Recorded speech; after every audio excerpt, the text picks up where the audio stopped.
This is BACKTALK by Successful Black Parenting Magazine, the most listened to podcast for parents by parents.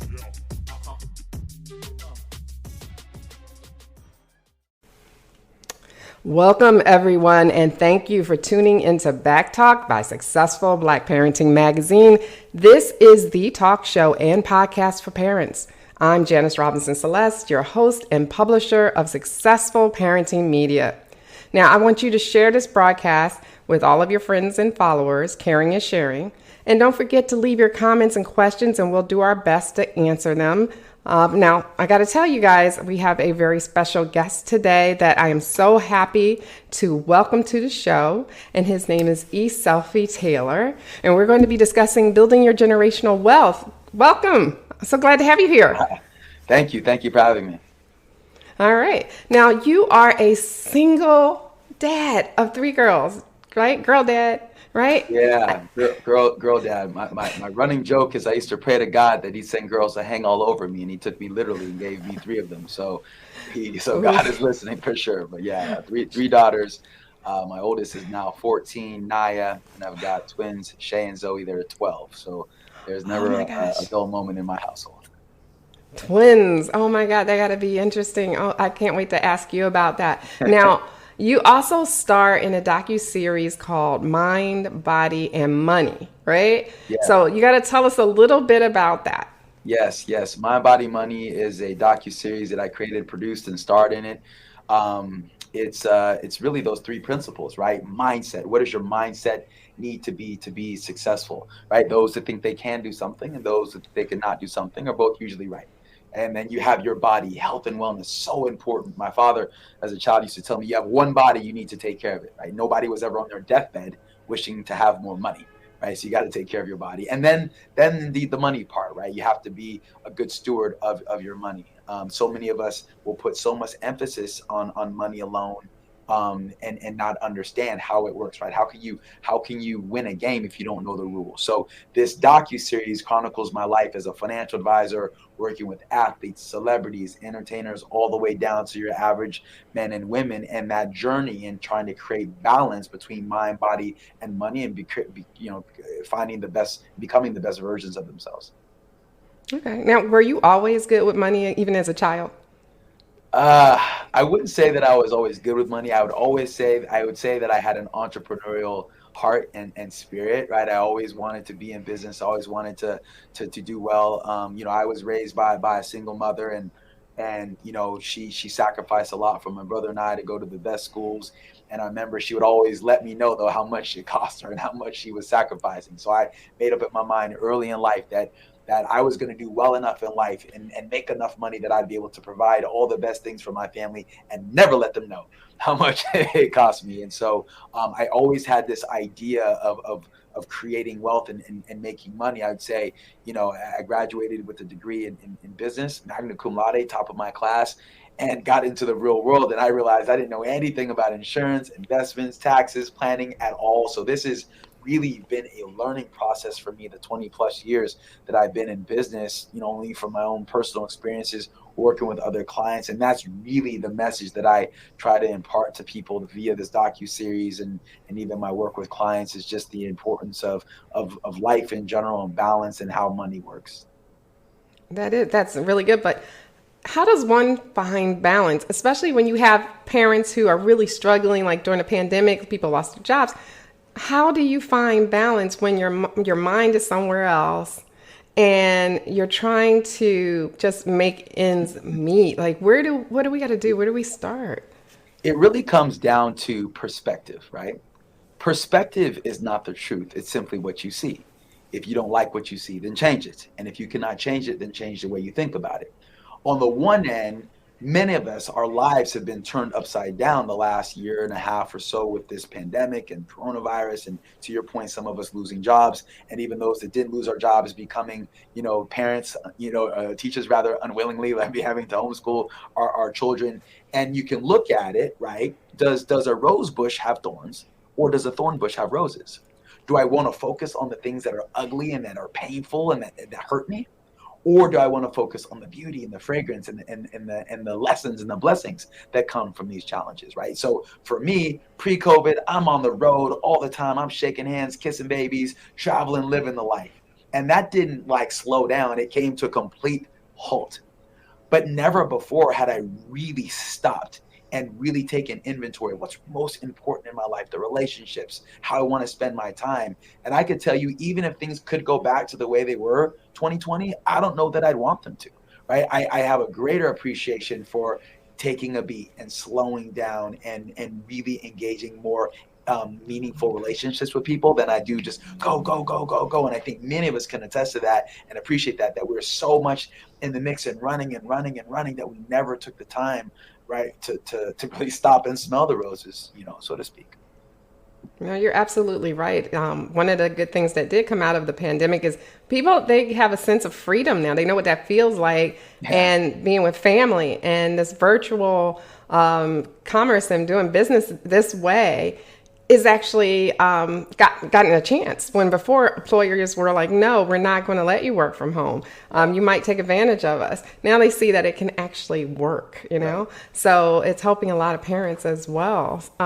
Now let's go back to you being a dad a little bit, because I think that's so cool that you have twins and you have an older daughter and you're doing this all by yourself. So you don't usually see too many single dads out there. I know they're out there, hi single dads, but you're also a highly successful financial advisor and a philanthropist.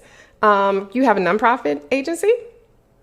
Yeah. So, one of the things I struggle with in life is saying no, right? Sophie, do you want to do this? Yes. You want to open this business? Yes. You want to do this? Yes.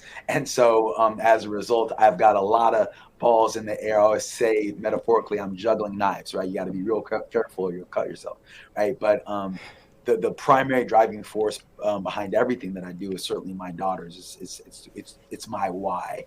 I will not sit here and say, yes, I do everything myself, because I do not. It certainly takes a village. I could not run any of the companies that I run and even do the things that I do without the support of my staff and family, right? And I think the good thing, and I even won't take the credit, as a single dad, because I have a very strong relationship with their mother, my ex-wife, and this is something again that many of us have to face, is how do you co-parent when you're not in the same household? And I think the one piece of advice that I would give the viewers and the listeners is, when you're making decisions for your child or related to your relationship with your ex or your children, you have to ask yourself, is this best for the children, or is it about ego?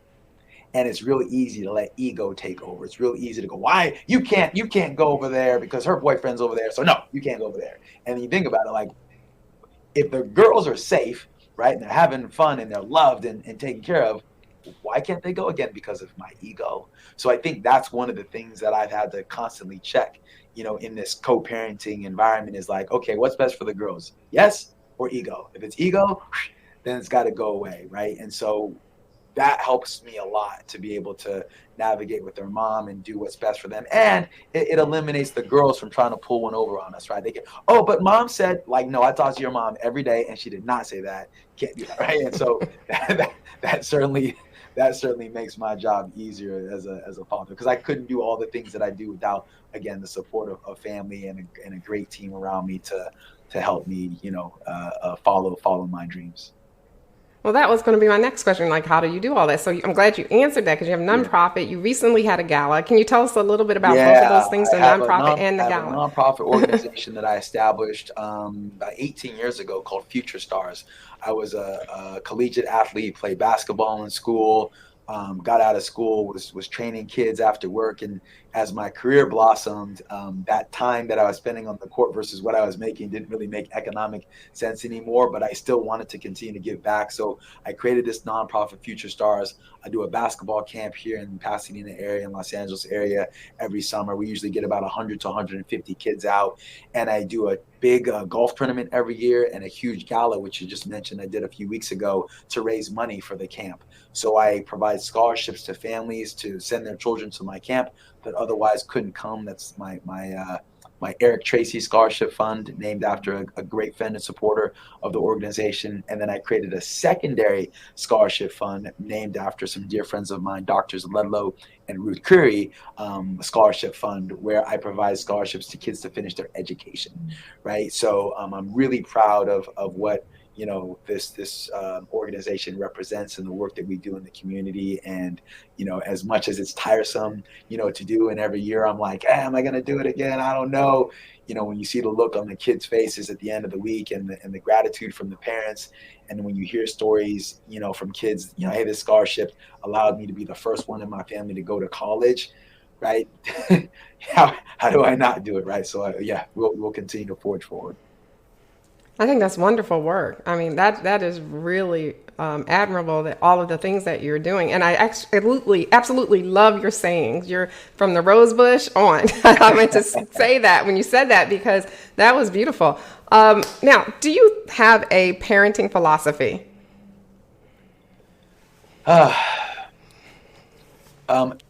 It's interesting. I think I have always, and this is, I think, something that a lot of people of color can probably relate to. I think, at least for me growing up, I think a lot of, Black parents oftentimes will treat their children as, their property or their things rather than their human beings, right? Like my mom would tell me, when I want your opinion, I'll give it to you, right? I was just kind of like, here. And you have these extremes where you've got parents that are like dominating, and then you've got, other dynamics where the kids really run the show. And I don't necessarily think that either one of those is right. Again, it's about balance and that happy medium. I don't want to be my children's friend. I really don't want to be their friend, mm-hmm. right? I don't want them to say, like, I always have to like my dad. I want them to respect me, though. Certainly want them to respect me, but not fear me. So there's this balance. My job, I believe our job as parents is to prepare our children for the real world, right? And as much as we want to protect our children and keep them away from harm, which we certainly all want to do, I want them to experience life, right? And not only privilege and not only great opportunities, but I want them to understand the principles of hard work and perseverance and having to overcome and work for the things that you want in life. And that's all I'm doing. One of the things that was shared to me with me a few years ago by another parent that was so impactful to me, and I think about this as it relates to my daughter. My oldest daughter is 14. She's a freshman in high school. And he said to me, you've got 3 more summers with her. You got 3 more summers with her, and then she's gone. And that hit me like, oh, wait, 3 summers? Right. And so I'm looking at it now like, I got 3 more years to give her as much as I can, and not tell her what to do per se, or guide her, or shield her, but to educate her and empower her and uplift her so that when she's out on her own, and then later my twins are out on their own, that they're ready. And again, no matter what we do as parents, right, our kids are going to make mistakes, they're going to fall short, part of life, but I want them to know, hey, I'm here for you regardless of the outcome. I'm here for you, right? And I want to prepare you and give you the best opportunity to succeed in life. And that is really, my driving force and my philosophy as a parent. I think that's great. I agree. I have a philosophy where I try to teach my girls everything that I wish I would have known growing up, so that way they can be ready, not caught off guard if possible. So totally agree with that. And I want to just say to the parents that are listening that it's okay, because there are going to be times you don't even like your kid. Doesn't mean you don't love them, but you're not going to like them for that moment. And they're not going to like you necessarily for that moment, right? And there are going to be times when you might like one more than the other, but you won't tell them that, right? So you just kind of do. And because one might be doing something you disapprove of, and the other one is doing everything great. So you'd be like, okay, but you don't, it's like they said on Shrek, it's like layers of onions you love, right? You have lots of layers, yeah. And you love them all the same, but there are going to be times when you just, might not like that one right now because they're not acting the way you would love to see them be, or maybe they're not being just a good person at that moment, and for whatever reason. So this is all normal stuff. It's all normal stuff. And as long as you have unconditional love for your child, they're going to be okay. They're going to be okay. And you're going to be okay too. Question about teens, because you have a teen. So what type of advice do you give her for finances? Because I'm going to tell you, I was that kid, preteen, teen, you gave me $2. Those $2 that would burn my hand until I spent it, right? Yeah. So, yeah. Yeah, I have a few stories there. So, my daughters were in this docu-series with me, right?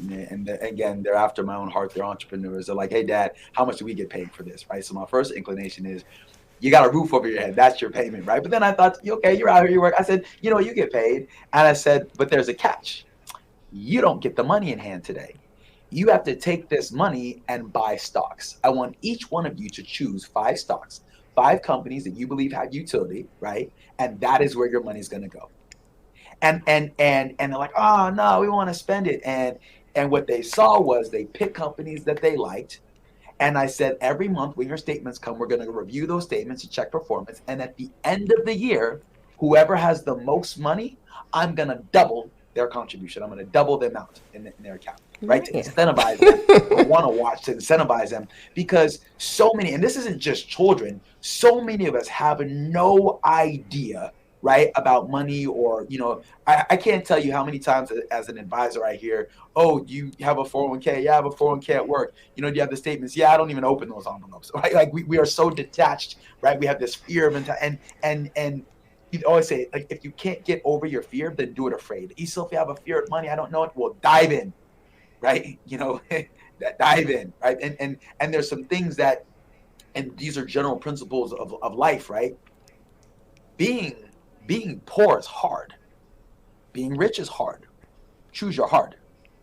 Being married is hard. Being divorced is hard. Choose your hard. Staying in shape is hard, and being out of shape is hard. Choose your hard. So point being, no matter what path you go in life, there's going to be challenges. So for me, if I'm going to deal with trials and tribulations and struggles, then I want to enjoy the spoils of it, right? And so as a parent, these are the things that I'm trying to impart to my daughters, and want them to understand money, right? And I want them to understand, and teaching them real estate, and asking them, tell me the difference between commercial real estate. Tell me the difference between residential real estate. What's the differentiation? How are they financed? I'm just dripping this on them, So that when they're in life, when they're faced with these choices, that, again, are they going to remember everything? Maybe not. But at least they're going to, oh yeah, I remember my dad talking about that. Or I remember my dad, exposing me, to that. I think a lot of times people, especially those of that are successful, that have wealth, will go, oh, I don't want to tell my kids, or I don't want them to know what's coming to them. Why? Right? If I'm going to hand someone a loaded gun, and that's what I would equate to giving someone millions of dollars, right? If I'm going to hand someone a loaded gun, I better tell them how this thing works, how to hold it, how to load it, how to protect it, right? And that's what we're doing when we don't educate our children, and they enter the workforce making tens of thousands, hundreds of thousands, maybe millions of dollars in whatever they do, and we don't educate them on the basics and teach them how it works. We're handing them a loaded gun. And you can do a lot of damage. Money is great, but it can do a lot of damage if managed improperly, right? And so I think that's our job. And now the reality of it is, many of us as parents are like, hey, Sophie, that sounds great. I'd love to educate my kids, but I don't know either, right? And so even as a parent, but forget our kids, we need to learn how to stand on our own 2 feet. We need to educate ourselves. When you're flying in an airplane, they say there's a drop in cabin pressure and the oxygen mask comes down. What do they tell you to do? Put your mask on first, and then help your favorite kid, right? But then help the person next to you. So the idea is, a piece of advice I would give parents before how do I teach my kids about finances? Educate yourself. Be able to stand on 2 feet yourself, right? Create financial security for yourself. And then these lessons almost by default will come to your children, because they'll watch what you're doing, right? So those are some just kind of general principles and things I would share. Absolutely. Let me ask you about this. So we see on social media this trend every now and then of a parent saying that when their teen was maybe 16, 17, they added them to their credit card so they can build their credit. What do you think about that? That's not bad. I think the general, I guess, belief that most people would have with credit, I would say is pretty bad in the sense. Either people go, credit, free money, boom, bring it up, slide it up. Like, I can buy whatever I want, I don't have to pay. You're going to pay eventually, right? And you're going to pay not only what you purchase, but maybe 15, 20, 25% interest, right? Or, oh, no, credit's bad. My uncle had bad credit. I don't want credit. That's not actually good either, because when it comes to buying things like a car or even a home, things that are typically, larger expenses that you typically are going to want financing for, you have to show to creditors, to banks, that you have the ability to borrow money and repay your debts on a timely manner. So putting your kids on a credit card that you have, or when they go to college and they get these offers to open their own cards, they're great things to do. Again, it's not the act of putting them on the card or them getting their own card. It's educating them on here's how credit works. For example, right? You're judged, you're on a few criteria, right? Things like, how long have you been at the same residence? How long have you been at the employer? Of the credit that has been extended to you, do you pay it timely? Of the credit that has been extended to you, do you keep your utilization of said credit below 30%? And these are the factors. So with my daughters, hey, you got your first credit card, you're going to go to dinner with your friends, you're going to go to the movies, you're going to put gas in your car, use your credit card, build your balance, but be mindful to pay it off, right? This is a question that I ask a lot of people, and a lot of people get it wrong, but let's see, let's poll the audience. You got two credit cards. One credit card has a $500 limit, and you owe $400 on that card. The other card has a $10,000 limit, and you owe $2,000 on the card. What's a worse position to be in from a credit rating standpoint? Now, naturally, a lot of us will go, well, heck, the $2,000, you owe more money, right? That's got to be worse. No, it's worse to owe $400 on a $500 card than it is to owe $2,000 on a $10,000 card. You go, well, why? Because if I owe $400 on a $500 card, I've utilized 80% of the available credit. So a lender is going to go, if we extend credit to this person, they're going to max it out. You're a risk. If I have a $10,000 card and I've only used $2,000, I've only utilized 20% of the available credit. Oh, that's a responsible borrower. You see the difference, right? So two pieces of advice that I would give people. If you have a smaller card like that, continue to pay it down. And if you're paying your bills timely, there's nothing that prevents you from calling that credit card issuer and asking them to increase your limit to 1,000, to 5,000, and 10,000, which they will gladly do over time if you're paying your bills on time. And that gives you more room, because the problem is, if I got $1,000 card and my washing machine goes out and I go down to the department store and I buy an $800 washer and dryer, I just maxed out my card in that one purchase. If I've got a $10,000 card and the same thing happens and I put in $800, I'm fine. Okay. That's some great advice. Absolutely. Now, there are parents out here are starting to learn about finances through technology, like apps, right? So we have, like, for instance, Robinhood, and I'm sure you're familiar with that, where you can easily buy stocks without a middleman. What's your opinion on that? Because I know a lot of people are now starting to experiment with stocks for the first time because of these apps. Yeah. Again, if someone said, hey, Sophie, should I go online and open a brokerage account or not? Yeah, I guess going online is better than not doing it. One of the things that I've done is I have an app also called Mind Body Money. You can actually find it on the App Store, mind.body.money. You can find on the App Store. My whole mantra isn't necessarily to do first, it's to learn first. It's to be educated. Once you know better, then you can do better. So understand how mutual funds work, understand how stocks work, understand how cryptocurrency works in a general sense. And then, yes, you got to dive in, right? And it might be $50, might be $100 a month, but getting in and doing it. So some of these apps are very good in the sense that a traditional investment advisor, you can't walk down the corner to Merrill Lynch and go, hey, I want to put in $200, open an account for me, right? They're not going to do it. Most investment advisors are going to have, at least 5 and maybe 6-figure minimums to have a professionally managed account. So there's nothing wrong with the layperson saying, hey, I want to open my account. Maybe I don't have a lot of money. I want to get my feet wet. Can I open up and buy maybe an S&P 500 fund, or put my money and buy, Amazon stock, what have you, in this brokerage account? So I don't have a problem with those platforms.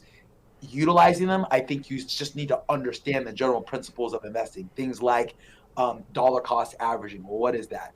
It's just a systematic purchase of funds. No one person can tell you when the market's at its height or when it's at the lowest. Dollar cost averaging eliminates that. I'm just buying, understanding the ramifications of buying and selling. Did you know if you make money in a stock and you sell it in the first year, you have to pay ordinary income tax on that gain? Versus if I waited 12 months and 1 day and sold, now I pay capital gains as opposed to ordinary income, which is Wow. lower. So it's understanding these general things before I even get into the stock that's very helpful, right? And so that's what I'd say. Take time to educate yourself, right? Don't try and reinvent the wheel. There are people that have done pretty much everything that you want to do or thinking about doing. Go to successful people. Come to people like myself, other advisors, other people that have had success and experience in arenas, and ask them. This is the best analogy that I can give you, Janice. From my vantage point, envision this. Envision 100 adults at a pool party, right? And everyone's walking around in their bathing suits and their sunglasses, and they're feeling good, their little drink, right? And a few people are sitting at the edge of the pool and they have their feet in. And imagine you're the person at this pool party and you're thinking to yourself, I don't know how to swim. And all these people here are looking good, and some people have their feet in the water, and all these other people know how to swim, and I don't know how to swim. So I'm not going to say anything. I don't want to be embarrassed. I don't want to be the odd man out. I'm just going to also act. I'm going to put my feet in the water too. I'm going to act like I know how to swim too, right? And the reality of it is that if you actually polled those 100 people there and said, hey, of all you people here, who knows how to actually swim? Maybe like 5 people will be like, I can. And everyone else will be like, oh, you don't know how to swim either? Me either. And that's the way that I feel about financial planning and the like. So many people are out there like, I've got some stocks and I put money in my 401k, and you've got your foot in the water, but you don't really know how to swim. Right? So many people have stuff. I've got some insurance or some investments. You have stuff, but you have no plan. And if you aim at nothing, you will hit it with amazing accuracy. So the one thing that using an investment advisor or financial planner or something can help you is not just having stuff that's disjointed, is creating a plan and a roadmap. And that is what I think so many people are missing. So it's not that an app is good or bad, or this insurance is good or bad, or 401k is good or bad. It's how do these things play into your overall financial plan? And I think that's what's missing for a lot of people. Wow. You know what? You're amazing. And I can see why people follow you and go to you for advice. Now, I'm going to definitely get your app. Tell us, what else do you have that we didn't talk about today that you want people to know about? Because we want to support you. Hey, I'm really excited. I'm the principal of a company called Creamalicious. I just launched the first Black-owned, nationally distributed ice cream company.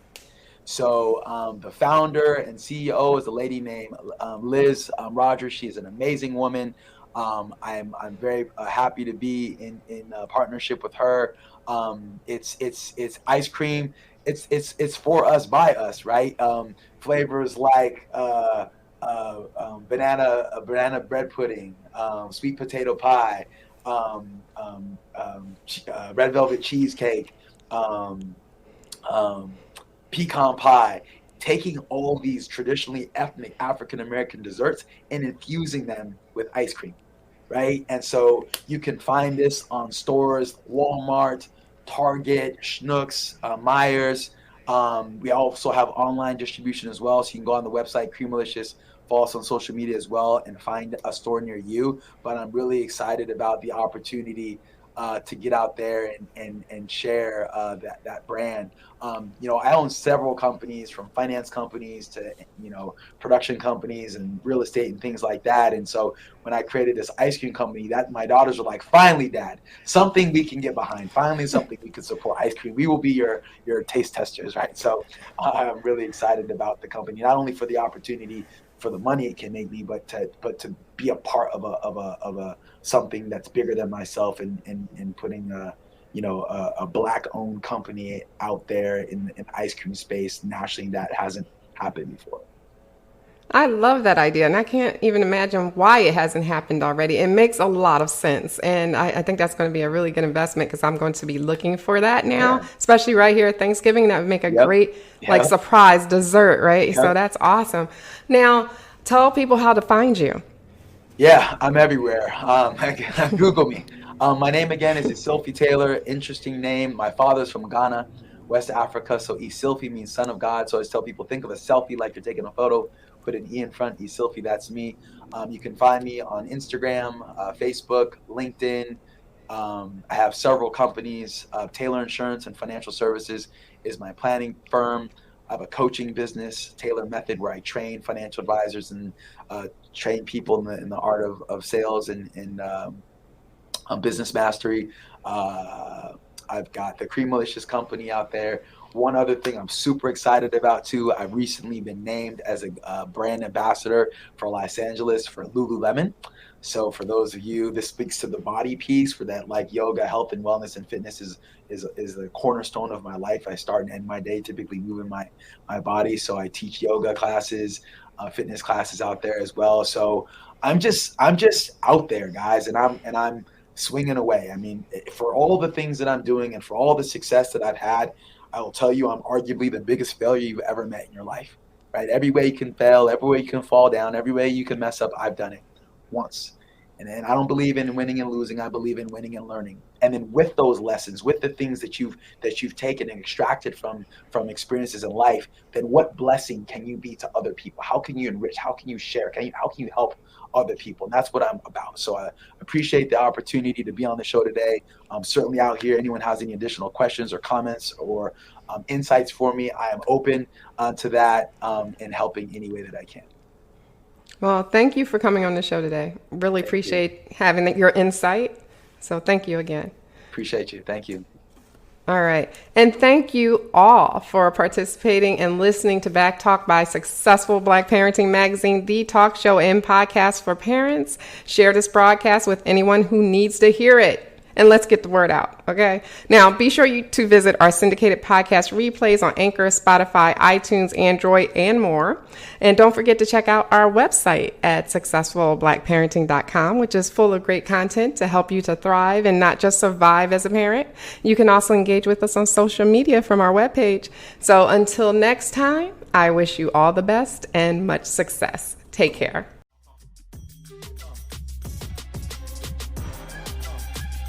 Thanks for tuning in to Back Talk by Successful Black Parenting Magazine. We'll see you soon.